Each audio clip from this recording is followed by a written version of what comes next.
Present perfect continuous tense. इसकी पहचान क्या होती है? से रहा है, से रही है। इस प्रकार के सेंटेंसेस में हमेशा ही किसी न किसी समय की बात की रहेगी, जैसे कि सुबह से, शाम से, 2 साल से, 2 दिन से, 2 महीने से। तो यहाँ पे बच्चे काफी कंफ्यूज होते हैं कि सेंटेंस में सिंस लगाए या फिर फॉर लगाए। देखिए, अगर टाइम फिक्स रहे तो वहां पर हमेशा ही सिंस का यूज करें, बट अगर टाइम फिक्स ना रहे तो वहां पर फॉर का यूज करेंगे। एग्जाम्पल, जैसे कि मैं 2 घंटे से पढ़ रहा हूँ, तो 2 घंटे से पढ़ रहा, 2 घंटा कब से, सुबह से या शाम से 2 घंटा हुआ वो मुझे पता नहीं है।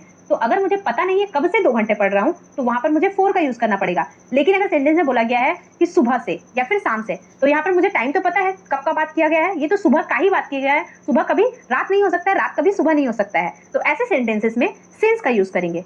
मैं आपको इससे सेंटेंस के थ्रू और भी ज्यादा क्लियर करने की कोशिश करूंगी। चलिए देखते हैं। सबसे पहले स्ट्रक्चर देखते हैं। प्रेजेंट परफेक्ट कंटीन्यूअस टेंस में कोई भी काम होता है और वो काम कंटीन्यूअस चलता रहता है, ये उसकी पहचान होती है। जैसे कि आज शाम से बादल गरज रहा है। देखिए, शाम से गरज रहा है और अभी तक गरज रहा है। ठीक है, तो देखिए, से रहा है मतलब ये प्रेजेंट परफेक्ट कंटीन्यूअस टेंस है और ये काम अभी तक चल रहा है, तो ये हो जाता है present perfect continuous tense.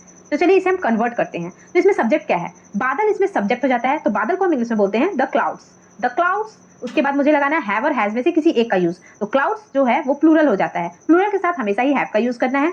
Have been का यूज करते हुए मैं आगे बढ़ूंगी, तो मुझे वर्ब की फोर्थ फॉर्म लगानी है, मतलब वर्ब के साथ, वर्ब की फर्स्ट फॉर्म के साथ आईएनजी जोड़ना है। तो यहाँ पे गरजना, गरजना को इंग्लिश में क्या बोलते हैं? थंडर। और थंडर का फोर्थ फॉर्म क्या होता है? थंडरिंग। ठीक है, और उसके बाद मुझे सिंस और फोर में से किसी एक का यूज करना है। तो सिंस का यूज क्यों किया है मैंने? क्योंकि यहाँ पर मेरा टाइम फिक्स है, इवनिंग। इवनिंग हमेशा ही इवनिंग रहेगा, वो कभी भी नाइट या डे नहीं हो सकता है, इसलिए मैंने यहाँ पर सिंस का यूज किया हुआ है। लेकिन अगर यहाँ पे लिखा रहता 2 आवर से, मतलब 2 घंटे से बारिश हो रही है, तब मैं यहाँ पर 4 to आवर करती, क्योंकि 2 घंटा कब से बताया जा रहा है वो मुझे नहीं पता है। ठीक है, आई होप कि आपकी ये डाउट क्लियर हो गई हो, सिंस और फोर का यूज कब करते हैं। तो देखिए, ये सेंटेंस क्या बनता है? The clouds have been thundering since this evening. अगला जो सेंटेंस है वो है नल 2 घंटे से चल रहा है। देखिए, से चल रहा है मतलब ये प्रेजेंट परफेक्ट कंटीन्यूअस टेंस है, और इसमें जो काम चल रहा है वो अभी तक कंटिन्यू ही चल रहा है, मतलब ये प्रेजेंट परफेक्ट कंटीन्यूअस टेंस है। तो इसे कैसे बनाएंगे? सबसे पहले मुझे सब्जेक्ट लिखना है। तो सब्जेक्ट इसमें क्या है? नल है। नल को इंग्लिश में क्या बोलते हैं? The tap.